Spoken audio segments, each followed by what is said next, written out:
Hello friends, quick learn tutorial series में आपका स्वागत है।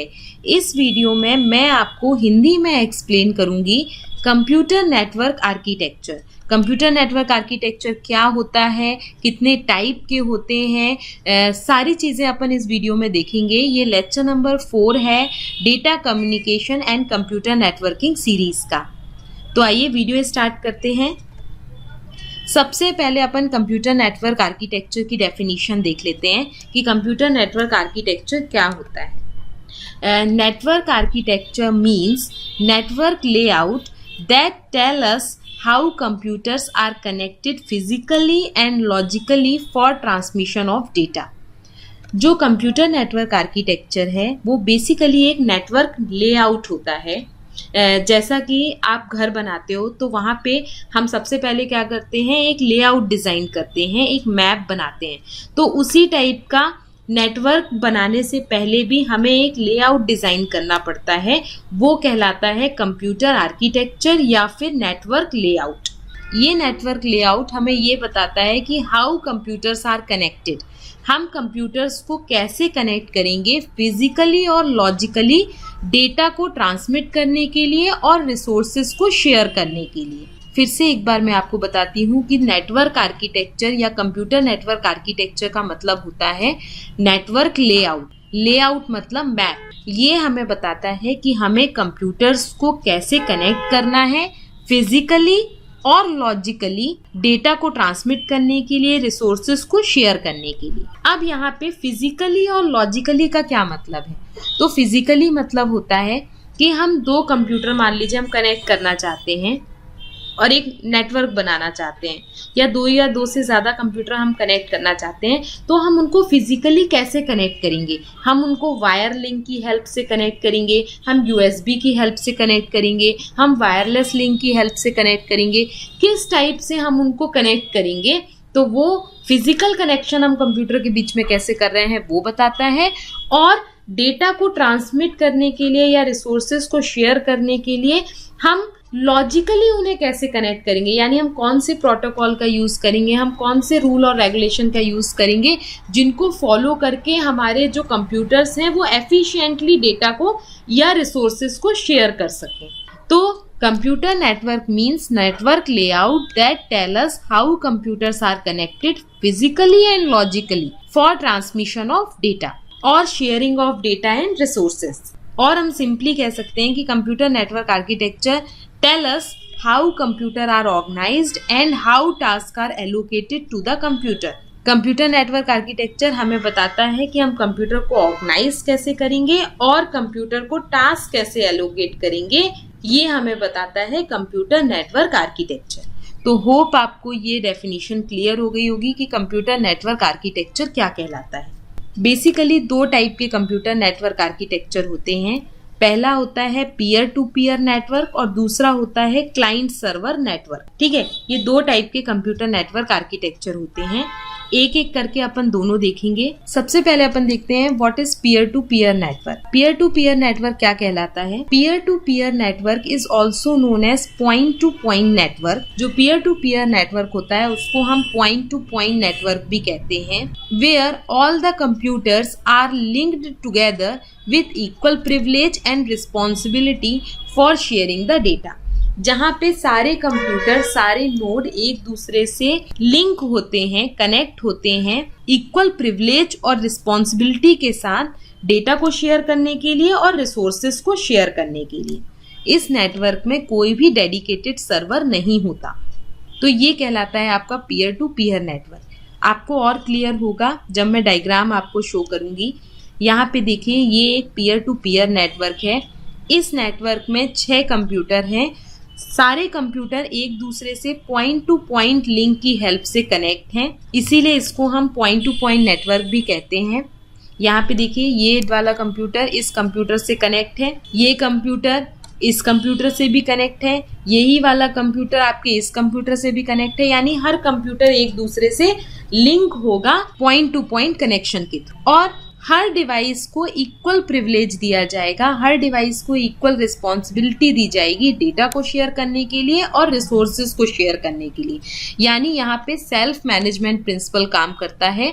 हर डिवाइस की इक्वल रिस्पॉन्सिबिलिटी होती है, इक्वल प्रिविलेज मिलता है, वो सेल्फ मैनेज करता है अपने आप को कि उसको डेटा कैसे शेयर करना है और रिसोर्सेज को कैसे शेयर करना है। यहाँ पे कोई भी डेडिकेटेड सर्वर नहीं होता, यहाँ पे कोई भी सेंट्रलाइज सर्वर नहीं होता। हर डिवाइस अपने आप के डेटा शेयरिंग को, डेटा कम्युनिकेशन को मैनेज करता है। जो पीयर टू पीयर नेटवर्क होते हैं वो स्मॉल एनवायरनमेंट के लिए सुटेबल होते हैं, अप टू 10 कंप्यूटर्स। केवल आप 10 कंप्यूटर्स तक ही इसमें कनेक्ट कर सकते हो, ज्यादा बड़ा नेटवर्क आप फॉर्म नहीं कर सकते, क्योंकि अगर हम बड़ा नेटवर्क फॉर्म करेंगे, 10 कंप्यूटर से ज्यादा कंप्यूटर को हम पीयर टू पीयर नेटवर्क के थ्रू कनेक्ट करेंगे तो एरर होने के चांसेस बढ़ जाएंगे, कॉम्प्लेक्सिटी बढ़ जाएगी नेटवर्क की, क्योंकि हमें बहुत सारे केबल की जरूरत होगी या बहुत सारे पॉइंट टू पॉइंट लिंक जो है वो क्रिएट करने पड़ेंगे। इसीलिए हम बहुत बड़ा नेटवर्क फॉर्म नहीं करते पीयर टू पीयर नेटवर्क में, केवल अप टू 10 कंप्यूटर्स को ही हम कनेक्ट करते हैं peer to peer network form करने के लिए। तो ये कहलाता है पीयर टू पीयर नेटवर्क। अब हम पीयर टू पीयर नेटवर्क कैसे फॉर्म करेंगे, कैसे कनेक्ट करेंगे डिवाइसेस को पीयर टू पीयर नेटवर्क में, तो उसके लिए हमारे पास कुछ बेसिक मेथड्स होती हैं। पहली मेथड है कि हम यूएसबी का यूज करके दो डिवाइस के बीच में कनेक्शन क्रिएट कर सकते हैं। यूएसबी मतलब यूनिवर्सल सीरियल बस के थ्रू हम कनेक्शन क्रिएट कर सकते हैं दो पीयर्स के बीच में। दूसरी मेथड होती है कि हम कॉपर वायर केबल के थ्रू या कोएक्सियल केबल के थ्रू हम कनेक्शन क्रिएट कर सकते हैं दो डिवाइस के बीच में। और फाइनली तीसरी मेथड होती है कि हम प्रोटोकॉल का यूज कर सकते हैं। ये प्रोटोकॉल हमें हेल्प करेगा कंट्रोल करने के लिए सारे कनेक्शन को सेवरल टर्मिनल्स के बीच में एक internet, which help to control all connection between several terminal on the internet. तो ये 3 तरीके होते हैं, या तो आप यूएसबी यूज कर सकते हो, कॉपर वायर की हेल्प से कनेक्शन कर सकते हो, या फिर आप प्रोटोकॉल का यूज कर सकते हो। तो इस तरीके से हम peer to peer network form करते हैं। जो पीयर टू पीयर नेटवर्क होता है वो हाईली सिक्योर होता है और एफिशिएंट होता है। यहाँ पे आप देख रहे हो हर डिवाइस दूसरे डिवाइस से पॉइंट टू पॉइंट लिंक की हेल्प से कनेक्ट है, इसीलिए इसमें जो नेटवर्क सिक्योरिटी होती है, जो डेटा सिक्योरिटी होती है वो ज़्यादा होती है और ये एफिशिएंट होता है। तो ये कहलाता है आपका पीयर टू पीयर नेटवर्क। यहाँ पे देखिए, peer to peer network is useful for small environment. जैसा मैंने आपको बताया कि हम स्मॉल नेटवर्क ही फॉर्म कर सकते हैं पीयर टू पीयर नेटवर्किंग के थ्रू। अप टू 10 कंप्यूटर का ही हम यूज कर सकते हैं, उससे ज़्यादा बड़ा नेटवर्क हम फॉर्म नहीं कर सकते, क्योंकि उसके बहुत सारे डिसएडवांटेजेस होते हैं। इसमें सिक्योरिटी प्रॉब्लम आती है, एरर होने के चांसेस ज़्यादा हो जाते हैं, जो आपकी कॉम्प्लेक्सिटी है नेटवर्क की वो इम्प्रूव हो जाती है। ठीक है, special permission are assign to each computer for sharing the resources share करने के लिए हर कंप्यूटर को स्पेशल परमिशन की जरूरत होती है।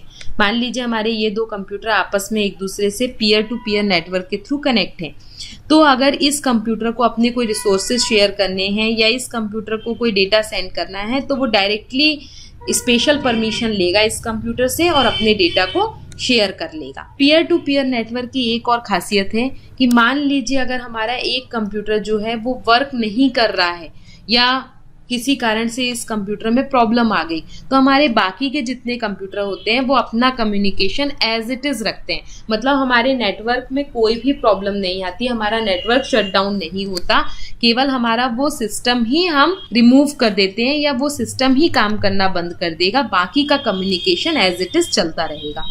तो ये बहुत सारे एडवांटेज हैं पीयर टू पीयर नेटवर्क के।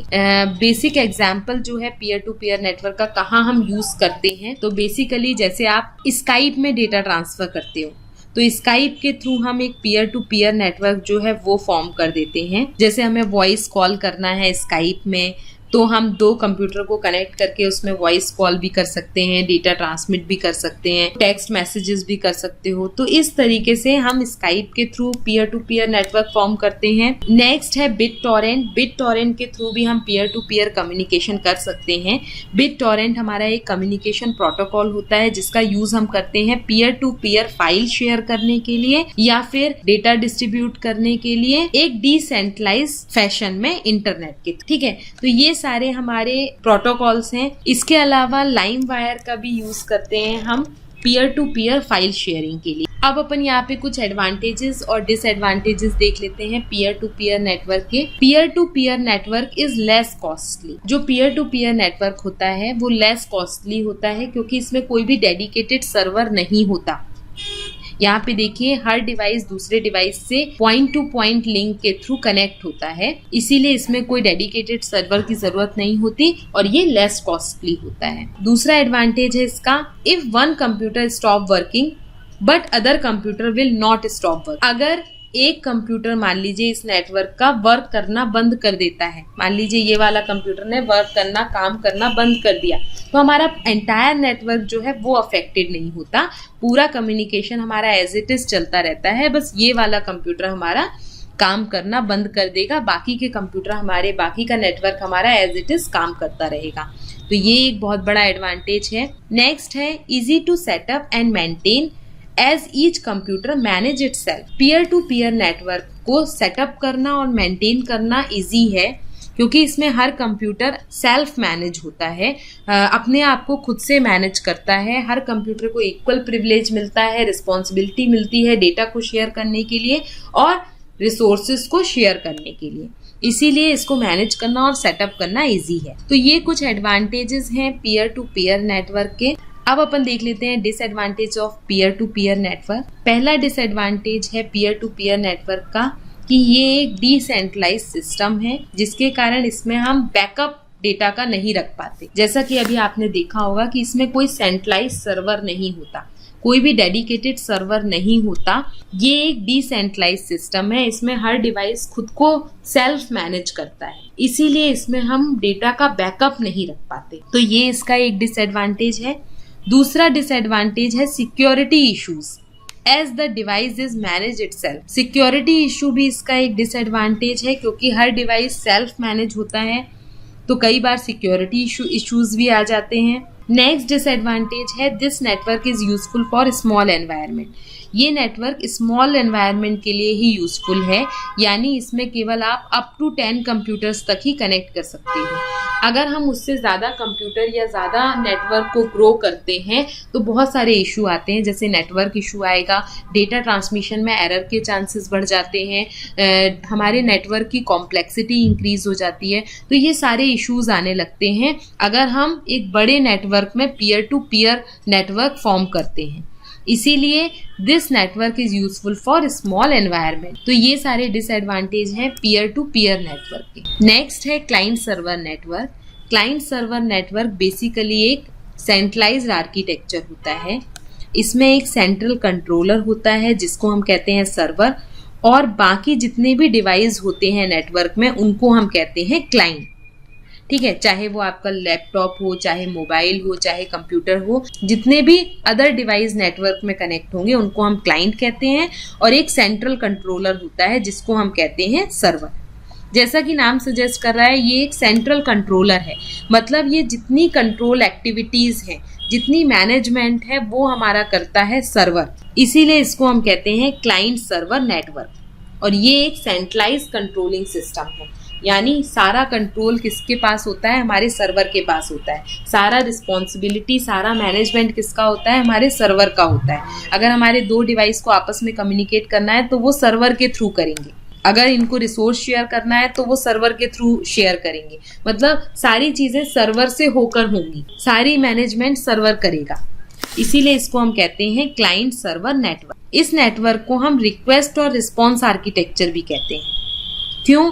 क्योंकि यहाँ पे क्लाइंट रिक्वेस्ट करता है, अगर कोई भी डेटा सेंड करना है दूसरे डिवाइस को या फिर कोई रिसोर्स शेयर करना है, तो पहला डिवाइस जो है, क्लाइंट जो है, वो रिक्वेस्ट करेगा, सर्वर उसका रिस्पॉन्स करेगा, इसीलिए इसको हम रिक्वेस्ट रिस्पॉन्स आर्किटेक्चर भी कहते हैं। ये जो क्लाइंट सर्वर नेटवर्क है उसमें जो मेजर रिस्पॉन्सिबिलिटीज होती हैं, जैसा कि मैंने आपको बताया कि वो रिस्पॉन्सिबिलिटी हमारे सर्वर के पास होती है, जैसे सिक्योरिटी की, नेटवर्क मैनेजमेंट की, डेटा ट्रांसमिशन की, सारी रिस्पॉन्सिबिलिटी किसके पास है? हमारे सर्वर के पास होती है। सारा मैनेजमेंट हमारा सर्वर करता है। The server is responsible for managing all the resources. Server हमारा रिस्पॉन्सिबल होता है सारे रिसोर्सेज को मैनेज करने के लिए, जैसे फाइल को ट्रांसफ़र करने के लिए, डायरेक्टरीज को ट्रांसफ़र करने के लिए, प्रिंटर को मैनेज करने के लिए, जितने भी रिसोर्सेज हैं उनको शेयर करने के लिए भी हमारा सर्वर रिस्पॉन्सिबल होता है। यहाँ पे अगर हमारे क्लाइंट एक दूसरे से कम्युनिकेट भी करना चाहते हैं तो वो सर्वर के थ्रू करते हैं, इसीलिए इसको हम कहते हैं क्लाइंट सर्वर अप्रोच या क्लाइंट सर्वर नेटवर्क। अब इसके कुछ एडवांटेजेस और डिसएडवांटेजेस देखते हैं। पहला एडवांटेज है इसका, it is a centralised system, therefore we can back up the data easily. जैसा कि मैंने आपको बताया कि ये एक सेंट्रलाइज्ड सिस्टम है, सारा कंट्रोल हमारे सर्वर के पास होता है, इसीलिए सारा डेटा भी हमारे सर्वर में स्टोर होता है, इसीलिए हम डेटा का बैकअप जो है वो इजीली ले सकते हैं client server network. Next advantage है इसका, this network has a dedicated server that improve the overall performance of the whole system. Client server network में हमारे पास एक डेडिकेटेड सर्वर होता है, एक सेंट्रल कंट्रोलर होता है जो सारे टास्क को कंट्रोल करता है, जिसके कारण हमारे पूरे सिस्टम का परफॉर्मेंस बढ़ जाता है। नेक्स्ट है, security is better in client server net because a single server manage the share resources. जो क्लाइंट सर्वर नेटवर्क होता है उसमें सिक्योरिटी बहुत अच्छी होती है, क्योंकि एक सिंगल मैनेजर जो है, एक सिंगल सर्वर जो है वो सारी चीज़ों को मैनेज करता है कि हमें रिसोर्स कैसे शेयर करना है, हमें डेटा कैसे ट्रांसमिट करना है, सारी चीज़ों को मैनेज करने का काम एक सिंगल सर्वर के पास होता है, इसीलिए क्लाइंट सर्वर नेटवर्क जो है उसकी सिक्योरिटी अच्छी होती है। नेक्स्ट है, स्पीड ऑफ शेयरिंग रिसोर्सेज और डेटा इज हाई। डेटा को सेंड करना और रिसोर्सेज को शेयर करने की स्पीड हाई होती है हमारे क्लाइंट सर्वर नेटवर्क में। नेक्स्ट है, this network is scalable so that we can extend the network by adding new device easily। ये हमारा एक स्केलेबल नेटवर्क होता है। स्केलेबल का मतलब होता है हम इसमें डिवाइस को इजीली ऐड कर सकते हैं, तो ये नेटवर्क हमारा स्केलेबल होता है। इसके साथ साथ ये नेटवर्क लार्ज एनवायरनमेंट के लिए सुटेबल है, मतलब हम बहुत बड़े बड़े नेटवर्क इसके फॉर्म कर सकते हैं। और भी एडवांटेजेस हैं इसके, जैसे कि क्लाइंट सर्वर नेटवर्क जो है वो लार्ज एनवायरनमेंट के लिए सुटेबल है। इसमें हम ज़्यादा से ज़्यादा कंप्यूटर को कनेक्ट करके एक लार्ज नेटवर्क फॉर्म कर सकते हैं। सबको मैनेज करने का काम किसका रहेगा? सेंट्रल कंट्रोलर यानी सर्वर का रहेगा। नेक्स्ट एडवांटेज है इसका कि इसकी मेंटेनेंस इजी होती है और मेंटेनेंस कॉस्ट कम होती है, और डेटा रिकवर करना इजी होता है, क्योंकि जैसा कि मैंने आपको ये बताया कि ये एक सेंट्रलाइज सिस्टम है, तो सारा डेटा कहाँ पे स्टोर होता है? एक सेंट्रल सर्वर के पास स्टोर होता है। डेटा को मेंटेन करने की, डेटा को मैनेज करने की कॉस्ट कम होती है, तो मेंटेनेंस कॉस्ट कम होती है और डेटा को रिकवर करना भी इसमें पॉसिबल है, इजीली हम डेटा का बैकअप ले सकते हैं। तो ये कुछ एडवांटेजेस हैं क्लाइंट सर्वर नेटवर्क के। अब अपन डिसएडवांटेजेस देख लेते हैं। अब अपन कुछ डिसएडवांटेजेस देख लेते हैं क्लाइंट सर्वर नेटवर्क के। तो पहला डिसएडवांटेज है कि client server network is expensive as it required the server with large memory. Client server network expensive होता है क्योंकि इसमें सर्वर को लार्ज मेमोरी की रिक्वायरमेंट होती है। जैसा कि मैंने आपको बताया कि जो क्लाइंट सर्वर नेटवर्क है उसमें हम लार्ज नंबर ऑफ कंप्यूटर्स को या लार्ज नंबर ऑफ डिवाइसेस को एक सर्वर के थ्रू कनेक्ट कर देते हैं, मतलब ये लार्ज नेटवर्क के लिए सुटेबल होता है। तो अगर इसमें ज़्यादा डिवाइसेस होंगे तो हमारे सर्वर को डेटा स्टोर करने के लिए ज़्यादा स्पेस की रिक्वायरमेंट होगी, लार्ज मेमोरी की ज़रूरत होगी, तो हमारे सर्वर की कॉस्ट जो है वो बढ़ जाएगी। नेक्स्ट है, a server has a network operating system to provide resource to the client. हमारा जो सर्वर होता है क्लाइंट सर्वर अप्रोच में, उसको नेटवर्क ऑपरेटिंग सिस्टम की ज़रूरत होती है क्लाइंट को रिसोर्स प्रोवाइड करने के लिए, और ये जो नेटवर्क ऑपरेटिंग सिस्टम होता है उसकी कॉस्ट हाई होती है, इसीलिए हमारे पूरे नेटवर्क की कॉस्ट भी बढ़ जाती है। नेक्स्ट डिसएडवांटेज है क्लाइंट सर्वर नेटवर्क का, it required a dedicated network administrator to manage all the resources. सारे रिसोर्सेज को मैनेज करने के लिए एक डेडिकेटेड नेटवर्क एडमिनिस्ट्रेटर की ज़रूरत होती है क्लाइंट सर्वर नेटवर्क को। तो ये फुल एक्सप्लेनेशन है कंप्यूटर नेटवर्क आर्किटेक्चर का। आपको वीडियो कैसा लगा मुझे कमेंट बॉक्स में लिख के ज़रूर बताइएगा, और किस टाइप के वीडियो आप देखना चाहते हैं वो भी मुझे बताइएगा। इसके साथ साथ मैं पैरेलल में MCQ सीरीज़ जो है वो भी रन कर रही हूँ, जहाँ पे मैं इलेक्ट्रिकल इंजीनियरिंग के, इलेक्ट्रॉनिक्स इंजीनियरिंग के MCQ क्वेश्चंस आपके लिए लेकर आऊँगी। जो आपके आने वाले जेई और एई एग्जाम के लिए बहुत हेल्पफुल होंगे। तो stay continue, keep watching and keep sharing my videos with your friends. Bye bye.